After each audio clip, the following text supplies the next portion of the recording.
अल्हम्दुलिल्लाह सुन्नत जमायत वारा मुझे महबूब जा असहाब अहल बैत औलिया हर हिक सां पंहिंजी जान खां वधीक मुहब्बत बि कंदा आहिनि, उन्हनि ते पंहिंजो सिर बि कुर्बान कंदा आहिनि। तव्हां अहिड़ा बि माण्हू ॾिठा हूंदा जेके माण्हू अहल बैतनि जे बारे में घटि वधि ॻाल्हाइनि। तव्हां अहिड़ा बि माण्हू ॾिठा हूंदा जेके असहाबे रसूल जे बारे में बि घटि वधि ॻाल्हाइनि। हे ताज़ो तव्हां पंजाब में हिकिड़ो ड्रामो ॾिठो हूंदो जंहिं ड्रामे जो नालो आहे मिर्ज़ा मोहम्मद अली मिर्ज़ा जे नाले सां दुनिया उनखे सुञाणे थी। अहल बैतन जो बि बेअदब आहे, सभ खां वधीक हो असहाबे रसूल जो बेअदब आहे। पर तव्हां हैरान थींदव त उन जो मुक़ाबिलो अहले सुन्नत व जमात जा आलिम कंदा आया, पर हिकिड़ो ज़ाकिर वा ज़ाकिर असहाबे रसूल जो गुस्ताख आहे, उन जी इज्जत साख अहले सुन्नत में ख़त्म थी चुकी हुई गुस्ताखनि जे करे, बेअदबिन जे करे। वरी ॿ टिनि ॾींहंनि खां ड्रामो इंटरनेट ते हलायो त बाबा मोहम्मद अली मिर्ज़ा सां ओ फिलाणो ज़ाकिर कुरैशी जेको आहे ओ ज़ाकिर कुरैशी उन सां मुनाज़रो थो करे। ऐं असांजा हल्कड़ी सोच वारा माण्हू सादड़ा माण्हू वाह वाह साईं वाह वाह वॾो कमु करे छॾियईं। पर मां सिकंदरीअ खां पुछ त मां तोखे ॿुधायां त न को फ़र्क़ु आहे उन मोहम्मद अली मिर्ज़ा में, न को फ़र्क़ु आहे उन ज़ाकिर कुरैशीअ में। हो बि महबूब जे असहाबनि जो गुस्ताख, ही बि महबूब जे असहाबनि जो गुस्ताख। अहले सुन्नत जी नुमाइंदगी कनि त शेरे मुस्तफ़ा मुफ्ती अब्दुल रहीम सिकंदरीअ जहिड़ा जवान कनि।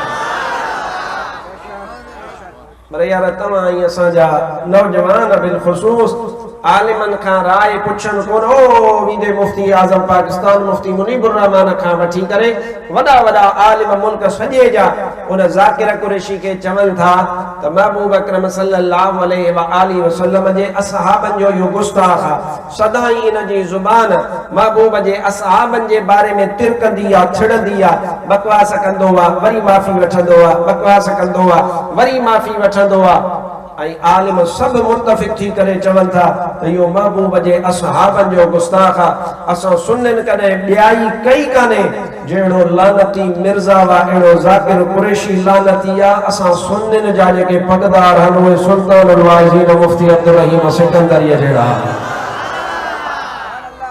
पंहिंजे अकुल ते थोरो होशियार थियो ऐं ॻाल्हियुनि खे थोरो सम्झो। ये जेके इंटरनेट नौजवान इस्तेमालु कनि था न, ॿ टे ॾींहं थिया वठ पकड़ लॻी पई आहे, अलाए छा थी वियो आहे बाबा, बसि वॾो कमु फतह थी पियो।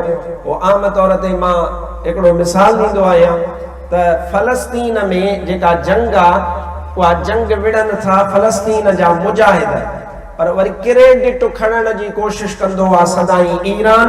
चवंदो आहे त बाबा इहो सॼो कमु मां पियो करायां।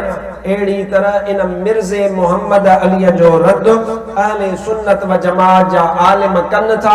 अहिड़ी तरह उन ईरान जो एजेंट ज़ाकिर कुरैशी वरी पंहिंजो क्रेडिट खणण जे लाइ, साख बचाइण जे लाइ मैदान में कुॾी करे नमूनेबाज़ी करे पंहिंजे पाण तां दाव थो धोए। चोड़े निभागा तो तां इहो दाव धोपंदो ई कोन। शेरे मुस्तफ़ा मुफ्ती अब्दुल रहीम सिकंदरी रहमतुल्लाह अलैह लाड़काणे में पाण अॻे ई ऐलान फरमाए विया ऐं अञा ताईं इहो ज़ाहिर बि कोन थियो। मुफ्ती साहब लाड़काणे में ऐलान कयो त इहो महबूब जे सहाबनि जो गुस्ताख अथव, इन खां बचिजो। वाह सोना मुफ्ती अब्दुल रहीम सिकंदरी जेका ॻाल्हि 5 साल अॻे फरमाए वियो उहा बिल्कुलु सच साबित थी।